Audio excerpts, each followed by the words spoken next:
เป็นคุณนายเป็นเจ้เป็นยังพุ่นเหตุอันนี้เขายังสอกมาหากินแบบเป็นวันเนี่ยโหเอาเงินไปเสียสิ้นเปลืองระยะเนาะเสียนาบาวนี่ถ้าคนมันงามอ่ะจะได้ก็งามคือเก่าก็ต้องไปแต่งมันดอกหรือเสียนาบาวบุพาลายเสียใจอายุเจ้ายังอยู่ยาวนานเท่ากับ13 ปีบ่ลาบจื้อลาบจื้อบาดนี้เด้อยังมีโอกาสแต่งตัวอีกหลายถ้าเขามีเงินเนี่ยไม่อยากใช้แล้วกีฬาไอโฟนหาเก็บเงินไว้หลายก่อนเนาะเอากระปุกมาหยอดจังหน่อยนี่ทีมงานสายบุญกำลังอยู่บางเทื่อทีมงานให้พลหาพัน10,000พลหาพลทีสหา10บางเทื่อ FC ฝากมาให้เก็บไว้เห็นบ่อันนี้เพิ่นซ้อนว่าน้ำขึ้นแล้วฟ้าวตักโบราณเพิ่นว่าเอาน้ำกำลังขึ้นแล้วฟ้าวตักเอาน้ำบกแล้วตักบ่ทันแล้วบัดนี้บ่มีกินซับบัดก็คือองค์เปรียบเทียบว่าตอนนี้ทีมงานสายบุญเขากำลังมาถ่ายทำเนาะผู้ใหญ่ใจบุญกำลังให้ความสนใจอีตนอันนี้วุ่นซ้อนหนาไม้เลยนะพี่น้องโมเมนต์ล้างไม้เลยให้น้องกระทู้เลยเนาะก็คือตั้งใจเก็บเงินนั่นแหละเนาะมีเงินกันมันจะว่าดีใจลงกับเรื่องไปซื้อหันซื้อนี่สายบุญบริยุมเจ้าตลอดไปได้เจ้าหน้าเขาให้เทือนแล้วไปแหละไปทางอื่นไปสอบคนอื่นเลย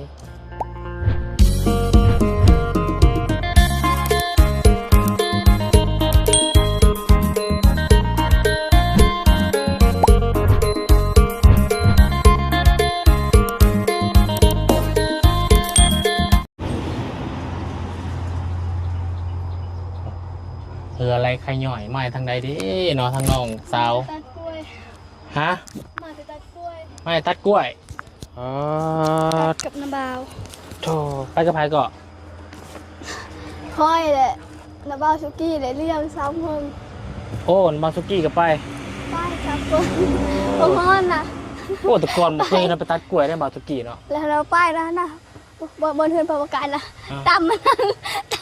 ตำกกล้วยอันนั้นจะเปรี้ยวและอันนั้นกันตีนรถมันแม่ไปเลยทิ้งขันสุกี้ต้องไปตัดกล้วยละบาทนี่พี่น้องเลยพูดตาตันแล้วมาแล้วตกน้ำตกไปหาบักไม่เหมือนเพื่อนหาเลยเพื่อนแล้วว่ากูมีใส่ตุกอยู่นั่นแหละหาเพื่อนเราเลี้ยงคนก่อนปล่อยว่าจะขึ้นนะคือไปตุกเราน่ะค่อยๆยังไม่ทันขึ้นเรานะเล็งก่อนค่อยนะจกตาเลี้ยงโอ้ยตาเราเลี้ยงพอจะยังหัวโอ้ยพี่น้องเลยเนาะพอจะเมื่อทันขึ้นบ่ได้จะเครือพากันได้จะเครือมาขายก็ไล่เครือนะยูหันนะบ่เดี๋ยวพี่น้องไปสู้กันเบิ่งมองหน้าเฮือนเดี๋ยวพี่น้อง2 4 6เครือเนาะเดี๋ยว6เครือกล้วยเครืออะไรบาทเนี่ยมาขายเนาะเป็นกล้วยไผ่นี่กล้วยผู้ใดเวลาขายเงินในบ้านเนี่ยเป็นเงินไผ่ก็แบ่งกันคือเจ้าไปเอา3 คนนี่มีใจดีเนาะน้องเลี้ยงแบ่งผมมีกับแบ่งน้ำก็มีกับแบ่งน้ำแบ่งหรือว่าสิไปน้ำว่าสิไปตัดอีกยันมันแดดโพดแล้วนั่นตีนนั่นกะนั่นเอากันไปตัดกล้วยมาขายไปโรงงานมาบัดนี่เห็นบ่ไปโรงงานไหนเนาะน้องเลี้ยงกับน้องสุกี้พี่น้องเลยพากันคือเขาไปกินโรงเรียนแหละเอามื้อนี้ก็มาเยี่ยมยามน้องเจดีพี่น้องเลยเนาะมันก็ไปตัดกล้วยแต่เช้าพร้อมด้วยสุกี้ผมเคยเห็นสุกี้ไปตัดเขื่อเป็นกองมีตลอดนอกจากกินอ่ะแต่ก่อนเราเคยตัดแต่ก่อนเคยบ่เคยเดี๋ยวนี้บ่ค่อยได้ตัดบ่โดยพอเราพอทำงานดิเราเฝ้าโรงงานเคยบ่ได้ไปแต่ว่าค่อยว่าเช้าค่อยก็โรงเรียนคุณละ20,000พ่อว่าพ่ออะไรมาทำว่าเอาแบ่งคือกันคุณละ20,000แต่ว่าค่อยบ่มีเงินจะขี่แล้วอ่ะนะ บ่มีแล้วบ่เป็นเฮ็ดเวียกเฮ็ดงานเนาะต้องไปหาตัดกล้วยมาขายจะมีเงินไปหาจ้างจะมีเงิน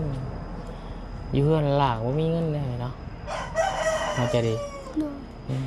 โดย น้อยนักได้มีคนเอาเงินมาให้คือชุมเจ้ามีบุญหลายลีเนาะชุบอ้ายชุนบ่าวนี่ต้องดิ้นรนจากบ้านมาไกลนี่แหละเพื่อจะไปหาเงินแดดแต่ละกีบคือน้องนี่มีตัวน้องใจดีหรือว่าครอบครัวของเจ้ามีบุญวาสนาหลายอยู่เฮือนก็มีคนเอาเงินมาให้เนาะเห็นบ่แต่ว่ามันก็บ่ได้มีตลอดไป โดย คือในช่วงมีก็มีในช่วงบ่มีก็บ่มีมันก็บ่ได้มีตลอดไปก็คือน้องใจดีมีเฮือนหลังใหญ่โอ้เนาะหายากเนาะบางคนนี่อยากมีทุกข์ยากกว่าน้องใจดีอีกก็ยังมีคนซอยก็ย้อนว่าบุญวาสนานี่แหละเนาะแต่ว่าบ่ได้มีเสมอไปเด้อมีสำนี้ก็น้องก็หักไปเพื่อเป็นบุญหลาย แล้วก็หักษามูลมั่งไว้เนาะในอนาคตภายภาคหน้าเขาบ่ฮู้ว่าจะเป็นจังไงเด้อมีแต่เฮ็ดซุมื้อนี้ให้มันดีที่สุด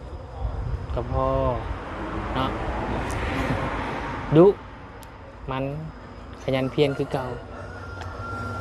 คือบ่เฮ็ดเล็บงามแท้บ่ได้เฮ็ดเวียกบ่จะเฮ็ดเลย เชื่อใจแล้ววันนี้ก็จิกินเก่าก็ไม่ได้ อ่า เฮ็ดแต่มือระวังมือนะ อืม ขี้ลาย เข้าก็ยากเด้นี่จกข้าวเหนียวปั้นคำใหญ่ๆคือเก่าบ่ได้บาดนี้แม่นบ่ไปเฮ็ดเท่าไรมาเฮ็ดมากันแสนหนึงบ่ เป็นมา เด็ สาก เฮ็ด จักมื้อ แต่ระวังมือนะบางทีอย่างระวังมือที่เท่าไหร่ สักแปด แต่ไม่ 5-6 มื้อเลยเด้ถือว่าก็ยังงามอยู่อันนี้ถ้าได้ไปเสียหญ้าเนาะเสียหญ้ามันเรียบร้อย มันนั่นคือเก่า ถ้าเราหอดยามบ่เสียหญ้ามันกัน โอ้โหน้าสาวมากินข้าวมาได้มันยาก เฮ็ดเขาวยาก เห็นน้าสาวเฮ็ดงามแล้วบ้านก็เฮ็ดกินข้าวได้ เปลืองเงินซื่อ วันนี้เขาให้ลาบเสียจ ๆอ่า ำไปเห็นวันนี้ขี้ลาย เปลืองเงินซื่อๆบ่เฮ็ดกะยา มันขี้ลาย มันก็นอดไปอย่าสมควรน้องก็12-13 ปีนี่พูนเป็นคุณนายพูนอย่างเฮ็ด จะได้เงินเพิ่มจะหนึ่ง เป็นคุณนายเป็นเจ้เป็นหยังพูนอย่างเฮ็ดอันนี้เฮายังสอกมาหากินแบบเป็นวันเนี่ยโหเอาเงินไปเฮ็ดสิ้นเปลืองกะยาเนาะเสียหน้าบ่าวนี่ ก็เสียดาย ถ้าคน เงิก่อย ถ้าคนมันงามอ่ะจะได้ก็งามคือเก่าบ่ต้องไปแต่งมันดอกลีเสียนะบ่าวจิตใจงามแห่งชุดงามเลยคนขี้ร้ายจิตใจงามคนเบิ่งก็งามถาม MC โลดบ่เสียเพราะคนงามจิตใจขี้ร้ายนี่ขี้ร้ายคือเก่าเบิ่งจังได๋ก็ขี้ร้าย เพื่อขี้ลาย ถ้าว่าคนงามหน้าตางามจิตใจงามแห้งโอ้คูณ2เลยนะอันนี้มึงอย่านูอานาบาวที่บอกน้องใจดีไว้เด้อ มอย ก็ พี่ เห็น สิน ขี้ลายคือกัน มอยพี่สินเปลืองร้ายกับพวกที่ว่าเล็บนี่ มันมีให้ แสนหนึ่งอะซื้อเข่าจักโลละจ้ะเนาะ ก็ได้อยู่เลย ร้ายอยู่ดิ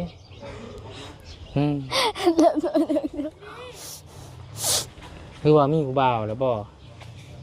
แต่งให้กูบ่าวเห็นบ่ บ่อยากให้ชื่อเห็นน้าสาวเฮ็ดงามเลย มีสาวเห็ดไผเห็ดของมียาล้าของมีเราสวยเราใหญ่เราเป็น เพื่อ สา กิน ว ข้าวก็บ่ได้ ลำบากเด้จังไรเฮ็ดเป็นมากบ่พอเท่าไรฮักอีกสิได้อีกเป็นสิได้ วัน เงิ นี้ น บ่บริษัทลาบแล้วก็ให้ลาบสิเด้ อืมคือน้องเจดีเพิ่นก็ต้องมีคนแนะนำแน่ล่ะพี่น้องเนาะน้องเพิ่นกำลังวัยเติบโตกำลังวัยเรียนรู้บางทีบางสิ่งก็น้องก็สิบ่ฮู้ก็คือ ปูแป้นเฮือนนี่แหละน้องเพิ่นก็บ่ฮู้เนาะเป็นเฮือนจังสิเฮ็ดปูแป้นเฮือนคือเฮือนคนอื่นแบบขี้ลาดต้องเสียแบบขี้ลาดคือเขาบ่อันนี้เฮือนเขาเฮ็ดแบบออกใหม่เนี่ยทันสมัยงามแต่เอาแบบทันสมัยมันแล้วงามกว่าเสียแบบขี้ลาดสมัยตะกี้นะบ่ เขาบ่เคยเห็นเดือนนะ อะไรแต่เป็นอย่างจังว่าแนะนำบอกน้องใจดีตื่มเป็นเพื่อนที่เขาเฮ็ดทันสมัยเป็นแบบงามคือนับแต่ละมือนับเจริญบ้านเฮาเนาะ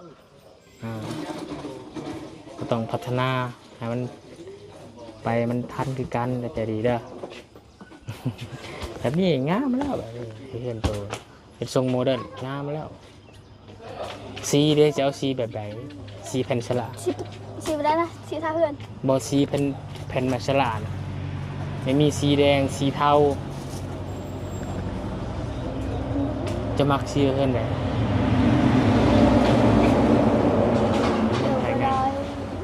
เลือกบ่ได้ เรียกว่า ถ้าลังสุสีนะเลือกสีส้มนะ สังกะสีสีส้มใช่ปะ และทาสีเพื่อนนะทาสีประตูจริงๆไม่ใช่ปะ โอเคเอาสีตัวเพื่อนน้องจริงๆก็ซื้อสีแดงเพียงเลยเนาะน้องเพิ่นยังได้สีแดงแผ่นมาฉลาดสีแดงมีอยู่เนาะคือเพื่อนสีเพื่อนน้องน้ำสีเพื่อนน้องละน้อยงามบอกสีนเอาสีนั่นเนาะหรือเอาสีเทาสีเทานี่สีแบบเพื่อนบาตะโลเดี๋ยวแสบุญใส่เบิ่งนาทีเบาจันไปเฮ็ดให้ล่าสุดนี่เด้สังสียาวสีส้มบ่สังสียาวสีส้มบ่ เขาเลือกบ่ได้ เลือกบ่ได้บ่หรือว่าเอาสีน้ำเงินนี่แล้วก็แผ่นลบสีส้ม ลำพูเขาทำแม่ปะ เดี๋ยวใช้เบิ่งแป๊บนึงสีเฮือนบาตะโล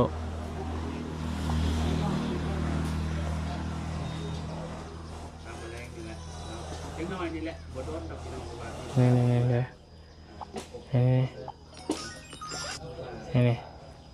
สีงามบ่นี่สีเทา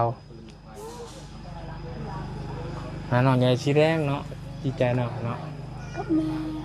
แม่ ก็ใหญ่สีแดงเนาะกะยิงตาม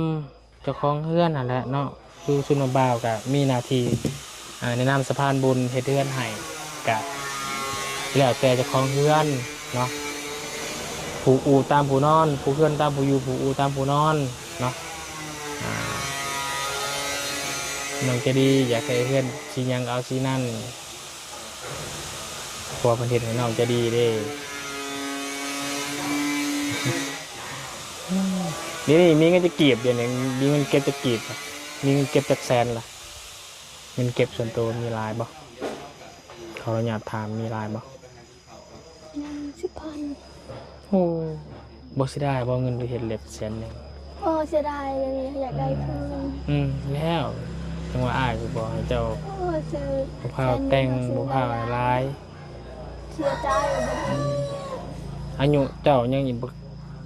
ยาวนานเท่ากับ13 ปีบ่ น่ารักจืด ลาบจื้อบาดนี้เด้อยังมีโอกาสแต่งตัวอีกหลายถ้าเขามีเงินน่ะไม่อยากใช้เลยกีฬาไอโฟน หาเก็บเงินไว้หลายก่อนเนาะหาเงินด้วยตัวเองเก็บเงินด้วยตัวเองหลายนี่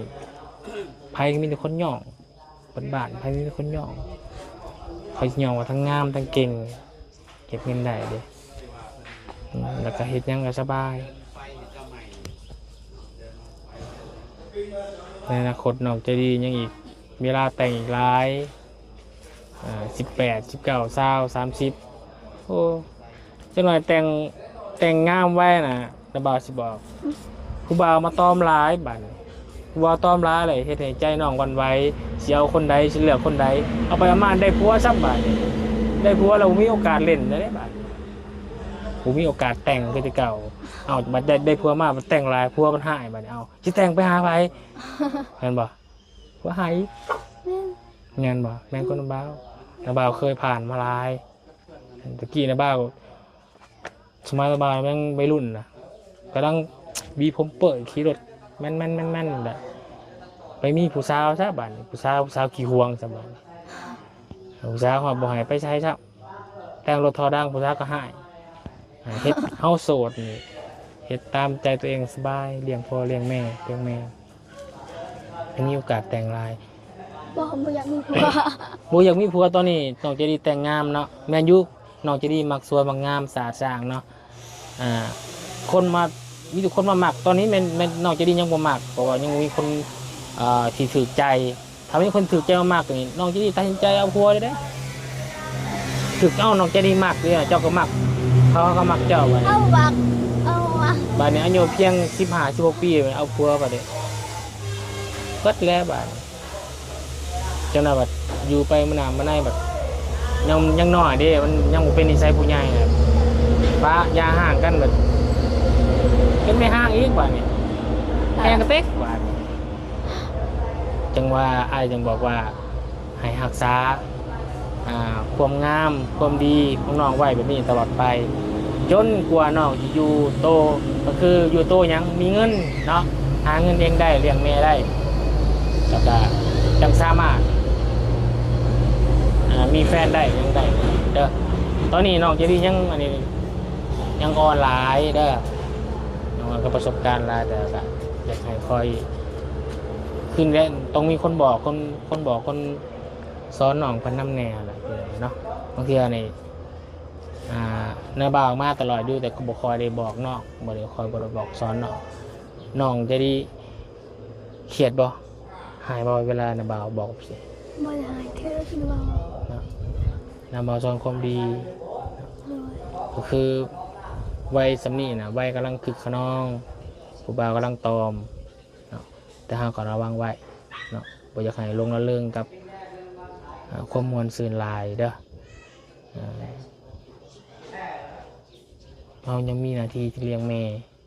เนาะ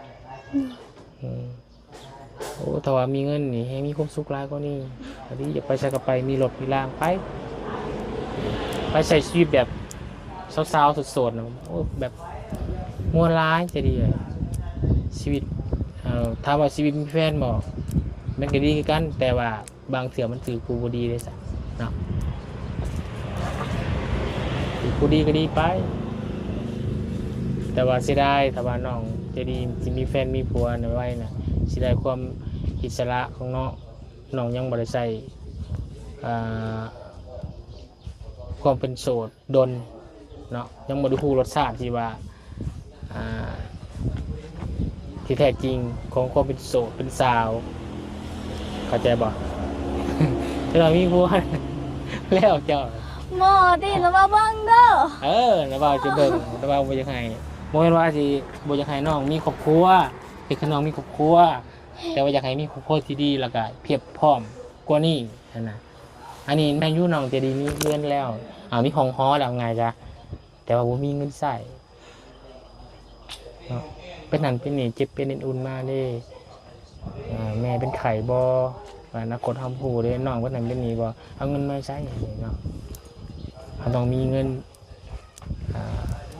เก็บหยอดไว้กระปุกไปใช้บนละกระปุกนะกระปุกตอนบานในน้ำไม่สื่อทับทิมได้ไปโดนแล้วดีเฮือนใหม่นะเก็บไปใหม่เด้อวันนี้เด้อดีเฮือนใหม่มีห้องรอบห้องกักเป็นห้องประชนโต้เลย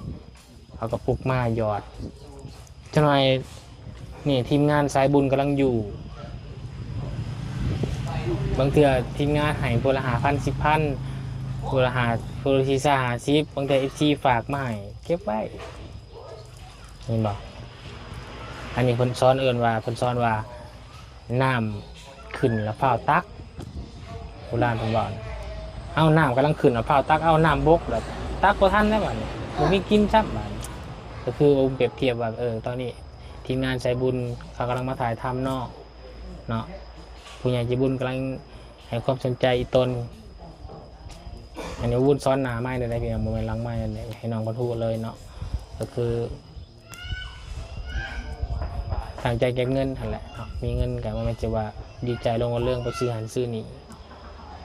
ใส่บุญบริยุมเจ้าตลอดไปได้เจ้านาเขาให้เทือนแล้วเขาไปแหละไปทางอื่นไปสอบคนอื่นเลยเพื่อเขาสิมาเยี่ยมอยู่กับเยี่ยมกับบุคือเก่าเลยเห็นบ่คือซุปอ้ายนี่ไปซอยคนถูกคนอยากไปซอยไปเลยซอยน้องมีเพื่อนหลายซุปอ้ายก็ไปทางอื่นต่อไปซอยต่อไปสิอยู่แต่บอลใจดีบอลเดียวกับคนอื่นก็ต้องการคนช่วยลายเลยเข้าใจบ่ โดยใช่ ส่วนน้ำบ่าวอยู่ก็หาเก็บเอารมณ์เนาะเพิ่นให้มาผู้ใหญ่ฝากมาขอบใจเพิ่นบ่มีหยังนอกจากคำขอบใจอวยพรให้เพิ่นเนาะเพิ่นชอบเพิ่นน้อยต้นใจดีประเด็นดีๆได้เงินมาไปแต่งใส่เล็บใส่หยังนี่เพิ่นบ่ต้นได้บาด เบิ่งนี่ผิดแล้ว ผิดแล้วไปเล็บ ได้เงินคอยบางเทื่อนึงจำบ่ได้ น้าบ่าวเห็นน้าบ่าวยังบ่ต้นแล้วไปเขียนไปเฮ็ดเล็บงามแต่งตัวงามเป็นผู้สาวแหละทั้งตัวเองยังบ่เป็นสาวเลย บ่เห็นเขาเฮ็ดงามเฮ็ดกันอะไรกินข้าวบ่ได้ ยาดอกในอนาคตข้างหน้ายังอีกยาวไกลน้องยังเติบใหญ่ขึ้นอีกอยู่หาเงินได้หลายแต่งงามรถให้หาเงินยังบ่ได้แต่งเข้าใจนะบ่าวเว้าเด้อนะบ่าวสอนทางดีได้ถ้าว่านะบ่าวบ่แพงนะบ่าวบ่สอนซ้ำป้าสิเป็นจังได๋กับป้าย่าอ้ายบ่สอนซ้ำอ้ายบ่บอกซ้ำอันนี้อีต้นน้องเด้น้องจะยังขาดคนที่บอกคอยสอนเนาะ